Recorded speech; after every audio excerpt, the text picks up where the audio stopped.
Sunny দেওলের border 2 box অফিসে তাণ্ডব চালাচ্ছে। মুক্তির প্রথম দিনেই ৩০ কোটি রুপির আয়ের পর দ্বিতীয় দিনেই আয় বেড়ে প্রায় ৩৩ কোটি রুপিতে পৌঁছেছে।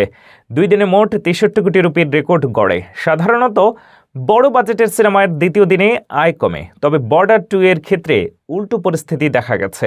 দিল্লি, পাঞ্জাব ও বিহারের সকল স্ক্রিনে হাউসফুল বোর্ড টাঙানো। ১৯৭১ সালের ভারত-পাক যুদ্ধকে কেন্দ্র করে সিনেমায় সানি দেওল একজন অভিজ্ঞ সেনা পথ প্রদর্শকের চরিত্রে। পাশাপাশি দেখা যাচ্ছে বরুণ ধাওয়ান, আহান শেঠি এবং দিসজিৎ দোসাঞ্জকে। সিনেমার শুরুতে সানির বিশেষ ক্রেডিট লাইন ধর্মেন্দ্র জি কা বেটা দর্শকদের মধ্যে দেশপ্রেমের আবেগ জাগিয়েছে। বিশ্লেষকরা মনে করছেন, এই ধারাবাহিকতা বজায় থাকলে প্রথম উইকেন্ডে বর্ডার 2 ১০০ কোটি রুপির মাইলফলক অতিক্রম করতে পারে। প্রেক্ষাগৃহের হাউসফুল দেশপ্রেম ও সানির তারকা উপস্থিতি নিশ্চিত করছে ২০২৬ সালের প্রথম বড় ব্লকবাস্টার সিনেমার গর্জন শুরু হয়েছে।